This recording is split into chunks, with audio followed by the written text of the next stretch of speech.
Hi ಎಲ್ಲರಿಗೂ ನಮಸ್ತೆ. ದುರ್ಗಾ ವಿಶ್ವಲಾಗ್ಗೆ ನಿಮ್ಮೆಲ್ಲರಿಗೂ ಸ್ವಾಗತ. ನಾನಿವತ್ತು ಕಲ್ಲಂಗಡಿ ಹಣ್ಣಿನಿಂದ ಐಸ್ ಮಾಡುವ ವಿಧಾನವನ್ನು ತೋರಿಸ್ತಾ ಇದ್ದೀನಿ. ಈ ರೀತಿ ಆನ್ಲೈನ್ನಲ್ಲಿ ಐಸ್ ಮಾಡೋದನ್ನು ತರಿಸ್ಕೊಂಡ್ರೆ ಆರಾಮಾಗಿ ಮನೆಯಲ್ಲೇ ಐಸ್ ಮಾಡ್ಕೋಬೋದು. ಹೊರಗಡೆ ಮಾರುವಂಥ ಐಸ್ ಕೊಡಿಸೋದಕ್ಕಿಂತ ಮನೆಯಲ್ಲೇ ಈ ರೀತಿ ಆರೋಗ್ಯಕರವಾಗಿ ಮಾಡೋದು ತುಂಬಾ ಉತ್ತಮ ಅಂತಲೇ ಹೇಳ್ಬೋದು. ತುಂಬಾ ಚೆನ್ನಾಗಿರುತ್ತೆ. ಒಂದೆರಡೇ ಪದಾರ್ಥ ಬೇಕಾಗಿರೋದು, ಕಲ್ಲಂಗಡಿ ಹಣ್ಣು ಜೊತೆಗೆ ಸಕ್ಕರೆ, ಇಷ್ಟೇ ಬೇಕಾಗಿರೋದು. ಇದಕ್ಕೆ ನೋಡಿ ಎಷ್ಟು ಚೆನ್ನಾಗಿ ಕಾಣಿಸ್ತಿದೆ ಅಂತ. ಅಷ್ಟೇ ಟೇಸ್ಟಾಗಿ ಕೂಡ ಇರುತ್ತೆ. ಹಣ್ಣಿಂದ ಮಾಡಿರೋದ್ರಿಂದ ಮಕ್ಕಳಿಗೂ ಕೂಡ ಆರೋಗ್ಯಕ್ಕೂ ಕೂಡ ಒಳ್ಳೆಯದು. ಎಲ್ಲ ಹಣ್ಣಿಂದನೂ ಕೂಡ ಮಾಡ್ಬೋದು ಐಸನ್ನು. ಬೇಸಿಗೆನಲ್ಲಿ ತುಂಬ ಬಿಸಿಲಿರಬೇಕಾದ್ರೆ ಈ ರೀತಿ ಮಾಡಿಕೊಟ್ರೆ ಮಕ್ಕಳಂತೂ ತುಂಬಾ ಖುಷಿ ಪಟ್ಕೊಂಡು ತಿಂತಾರೆ. ಕ್ಯಾಂಡಿ ಇದು, ಐಸ್ ಕ್ರೀಮ್ ಅಲ್ಲ, ಕ್ಯಾಂಡಿ. ಈಗ ಐಸ್ ಮಾಡೋದಕ್ಕೆ ಏನೇನು ತೊಗೊಂಡಿದ್ದೀನಿ ಅಂತ ನೋಡೋಣ. ನಾನಿಲ್ಲಿ ಒಂದು ಅರ್ಧ ಕಲ್ಲಂಗಡಿ ಹಣ್ಣು ತೊಗೊಂಡಿದ್ದೀನಿ. ಚೆನ್ನಾಗಿ ಕಲರ್ ಆಗಿರೋದನ್ನು ತೊಗೋಬೇಕು. ಸ್ವಲ್ಪ ಸ್ವೀಟ್ ಇದ್ದರೂ ಕೂಡ ಚೆನ್ನಾಗಿರುತ್ತೆ ಕಲ್ಲಂಗಡಿ ಹಣ್ಣು.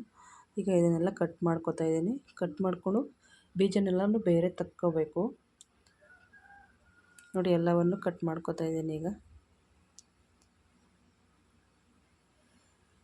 ಕಲ್ಲಂಗಡಿ ಹಣ್ಣನ್ನೆಲ್ಲ ತಕ್ಕೊಂಡು ಬೀಜ ಎಲ್ಲ ತೆಗೆದು ಇಟ್ಕೋಬೇಕು. ಬೀಜನೂ ಕೂಡ ರುಬ್ಬಿದ್ರೆ ಕೈ ಬರುತ್ತೆ. ಆದ್ದರಿಂದ ಈ ಹಣ್ಣನ್ನೆಲ್ಲ ಒಂದು ಮಿಕ್ಸಿ ಜಾರ್ಗೆ ಹಾಕೋತಾ ಇದ್ದೀನಿ. ಬೀಜ ಎಣ್ಣೆನು ತೆಗೆದುಕೊಂಡು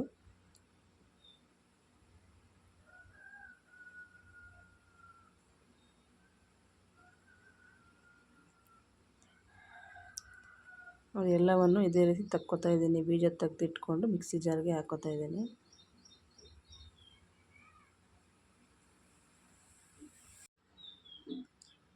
ಬೀಜ ರುಬ್ಬಿದ್ರೆ ಕಲರ್ ಕೂಡ ಚೇಂಜ್ ಆಗುತ್ತೆ, ಹಾಗೆ ಕೈ ಬರುತ್ತೆ. ಅದರಿಂದ ಬೀಜ ಎಲ್ಲ ತಕ್ಕೋತಾ ಇದ್ದೀನಿ. ನೋಡಿ, ಈಗ ಇದನ್ನೆಲ್ಲ ನೀಟಾಗಿ ಒಂದು ಮಿಕ್ಸಿ ಜಾರ್ಗೆ ಹಾಕ್ಕೊಂಡು ನುಣ್ಣಗೆ ರುಬ್ಕೊಬರ್ಬೇಕು. ಇದ್ರ ಜೊತೆಗೆ ಸಕ್ಕರೆ ಹಾಕ್ಕೊಂಡು ರುಬ್ಕೊಂಡ್ರೂ ಕೂಡ ಚೆನ್ನಾಗಿರುತ್ತೆ. ಆಮೇಲೆ ಬೇಕಾದರೂ ಜ್ಯೂಸಿಗೆ ಬೇಕಾದರೂ ಸಕ್ಕರೆನ ಹಾಕೋಬೋದು. ನೋಡಿ, ಈಗೆಲ್ಲ ಸೋಸ್ಕೋತಾ ಇದ್ದೀನಿ ನೀಟಾಗಿ. ಒಂದು ಜಾಲರಿ ತಗೊಂಡು ಬರೀ ಅದರಿಂದ ಬರುವಂಥ ಜ್ಯೂಸನ್ನು ಮಾತ್ರ ತಕ್ಕೋತಾ ಇದ್ದೀನಿ. ಜ್ಯೂಸನ್ನೆಲ್ಲ ಕ್ಲೀನಾಗಿ ತಕ್ಕೊಳ್ಳೋಣ. ಆದಷ್ಟು ನುಣ್ಣಗೆ ರುಬ್ಕೊಂಡು ಈ ರೀತಿ ಜ್ಯೂಸನ್ನೆಲ್ಲ ತಕ್ಕೋಬೇಕು.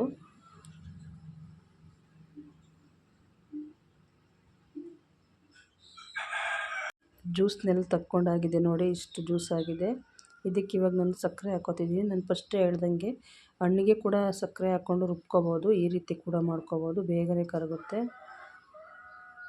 ಸಕ್ಕರೆ ಹಾಕಿ ಚೆನ್ನಾಗಿ ಮಿಕ್ಸ್ ಮಾಡ್ಕೊಂಡಿದ್ದೀನಿ. ಈಗ ಈ ಐಸ್ ಕ್ಯಾಂಡಿ ಮಾಡೋದಕ್ಕೆ ಇಷ್ಟೇ ಬೇಕಾಗಿರೋದು, ಸಕ್ಕರೆ ಮತ್ತು ಹಣ್ಣು ಎರಡನ್ನೂ ರುಬ್ಬಿಟ್ಟು ಹಾಕೋದು ಅಷ್ಟೇ. ನೋಡಿ, ಸಕ್ಕರೆ ಸ್ವಲ್ಪ ಜಾಸ್ತಿ ಇದ್ದರೆ ಚೆನ್ನಾಗಿರುತ್ತೆ ಕ್ಯಾಂಡಿ ಮಾಡ್ತಿರೋದ್ರಿಂದ. ಈಗ ಆನ್ಲೈನಿಂದ ಐಸ್ ಮಾಡೋದನ್ನು ತರಿಸ್ಕೊಂಡಿದ್ದೆ ಅಂತ ಹೇಳಿದ್ನಲ್ವ, ಅದಕ್ಕೆ ಈಗ ಜ್ಯೂಸನ್ನೆಲ್ಲ ಹಾಕೋತಾ ಇದ್ದೀನಿ. ಆದಷ್ಟು ಜ್ಯೂಸು ಗಟ್ಟಿ ಇದ್ದರೆ ಚೆನ್ನಾಗಿರುತ್ತೆ.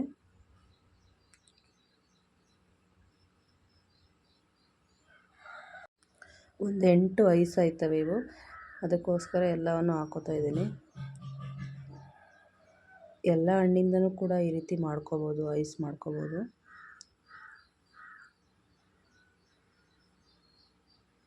ಈಗ 8 ಐಸ್ ಇದೆಯಲ್ಲ, ಇದಕ್ಕೆಲ್ಲ ಹಾಕೋತಾ ಇದ್ದೀನಿ.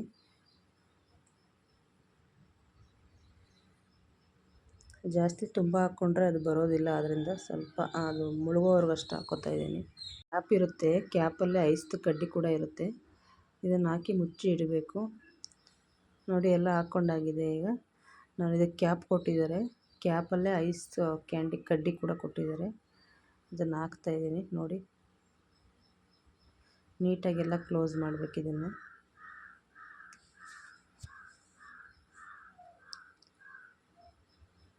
ಎಲ್ಲವಕ್ಕೂ ಮುಚ್ಚಳ ಹಾಕಿ ನೀಟಾಗಿ ಕ್ಲೋಸ್ ಮಾಡ್ತಾಯಿದ್ದೀನಿ. ಈ ರೀತಿ ಕ್ಲೋಸ್ ಮಾಡಿಕೊಂಡು ಇದನ್ನು ಫ್ರೀಝರಲ್ಲಿ ಇಡಬೇಕು. ಫ್ರೀಝರಲ್ಲಿ ಇಟ್ಟರೆ ಒಂದು ರಾತ್ರಿ ಇಲ್ಲ ಒಂದು ದಿನ ಫ್ರೀಝರಲ್ಲೇ ಇಟ್ಟರೆ ಇದು ಚೆನ್ನಾಗಿ ಐಸ್ ಆಗಿರುತ್ತೆ. ಈಚೆಗಡೆ ತೆಗೆದು ಒಂದು 5 ನಿಮಿಷ ಬಿಟ್ಟು ಓಪನ್ ಮಾಡಿದ್ರೆ ಈ ರೀತಿ ಐಸ್ ರೆಡಿಯಾಗಿರುತ್ತೆ. ನೋಡ್ತಾ ಇರ್ಬೋದು ಎಷ್ಟು ಚೆನ್ನಾಗಿ ಕಾಣಿಸ್ತಾ ಇದೆ ಅಂತ. ಈ ರೀತಿ ಮಾಡಿಕೊಟ್ರೆ ಮಕ್ಕಳಂತೂ ತುಂಬಾ ಖುಷಿಪಟ್ಟು ತಿಂತಾರೆ. ಒಂದು 5 ನಿಮಿಷ ಬಿಡಬೇಕು. ಫ್ರಿಜ್ಜಿಂದ ತೆಗೆದ ತಕ್ಷಣವೇ ಐಸನ್ನು ತೆಗಿಬಾರ್ದು.